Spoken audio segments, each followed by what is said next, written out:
Who would have thought that the ancient gods were actually servants of the Heavenly Dao, while the supreme Heavenly Dao itself, who issued the commands, was as cowardly as a mule? The strongest god was reduced to the most lowly servant, and the supreme heaven was a cowardly impostor. What earth-shattering conspiracy, capable of overturning our worldview, lies behind this? Do you remember the shock you felt when Wang Lin first glimpsed the true face of the Heavenly Dao's messenger? How could a mighty ancient god do such dirty work? It wasn't until the concept of the cave realm was introduced that I realized that the millions of words of passionate cultivation worldwide fought alongside Wang Lin in had actually been placed in an extremely cruel position from the very beginning. To be honest, I was truly stunned when I first saw the words cave realm. We accompanied Wang Lin from an ordinary mountain village boy struggling to survive on Vermilion Bird Star to fighting in the Alliance star field and venturing into the primordial stars. We watched the maps grow larger and larger, the world views more and more magnificent, believing this to be the real cultivation universe. But Urgen quickly tells you, sorry, this is just a man-made pig farm, owned by the seven-colored Immortal Venerable. The seven-colored Immortal Venerable is an extremely selfish yet tragically ruthless tyrant. He obtained half of the Heavenly Dao's power through a heaven-defying opportunity and unparalleled stroke of luck, but instead of aiming for the pinnacle of the righteous path, he sought to use this power to heal himself and prolong his life. Thus, he conceived a mad plan to create a world, raise billions of beings, and harvest their incense offerings for his own use. The first step of this plan was to lure and kill the ancient Dao lineage.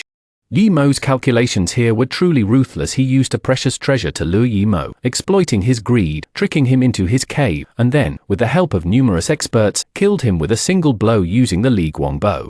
It was a thoroughly elaborate conspiracy, cold-blooded and efficient. But the true irony of fate lies in Yi Mo's counterattack before his death. This powerful being, unwilling to die a humiliating death, divided his blood into 3,000 forms before his demise, creating the ancient gods, ancient demons, and ancient monsters. The 9 strongest drops of his heart's blood transformed into the royal ancient gods, including Tuosun. This struggle, which should have been a seed of revenge, inadvertently became the perfect piece of the seven-colored Immortal Venerable's plan. Why?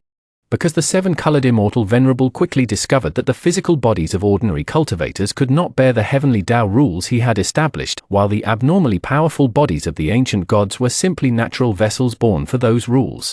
Thus, a group of royals who should have reigned supreme were stripped of their divine consciousness, becoming mindless puppets. They became tools for maintaining order in the pig farm, becoming the sky hanging over the heads of all living beings. This tragedy stemmed from Yi Mo's resentment and became the deepest mark of the seven-colored Immortal Venerable's conspiracy.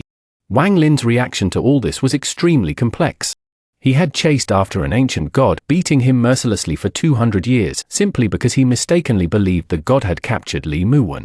His path was to conform to the mortal realm and defy it to become an immortal. For his obsession, he was willing to defy the world. But when he realized the ancient gods were also victims, the beating took a different turn from venting anger to an unspeakable sorrow. He suddenly realized, were there truly any fundamental differences between himself and these ancient gods? They were puppets stripped of their divine consciousness, while he too had been pushed forward by fate time and again. The only difference was that he still retained the right to resist. The true absurdity reached its peak the moment the true nature of the Heavenly Dao was revealed. Can you believe it? That supreme Heavenly Dao was actually a cowardly netherworld beast, enormous in size, yet capable only of hiding and running away. Using the grandest concept to package the most cowardly core, the contrast was simply astounding. And when Wang Lin truly stood before this netherworld beast, the surge in his heart was no longer the joy of victory, but a complex and indescribable irony. The strongest physique reduced to the most humble servant, while the supreme core of authority was a pathetic wretch. He suddenly saw one thing clearly: power and order are not inherently equivalent. Ultimately, the seven-colored Immortal's fate was also ironic. He schemed everything, yet he didn't foresee being hunted down and killed by his enemies, his 3 souls and 7 spirits scattered across the land, dying before he could even reap the rewards of his pig farm. Even more absurdly, his remnant soul, Sichu Nan, became Wang Lin's mentor, personally imparting 3 fundamental spells. His spirit, Tan Lang, became Wang Lin's treasure hunting rat. Tan Lang summoned everyone. What had happened?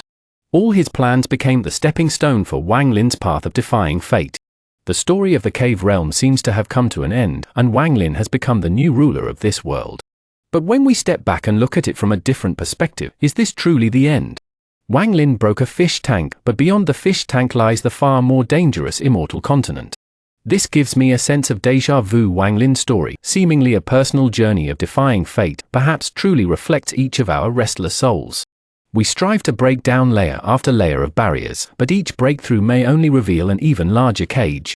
Wang Lin's rebellion is a defiance of fate's arrangements, a break from the constraints of the world. But could this rebellion itself be a kind of destiny at a higher level? This is perhaps the biggest question that Xian Ni leaves us with, and also the source of its enduring charm.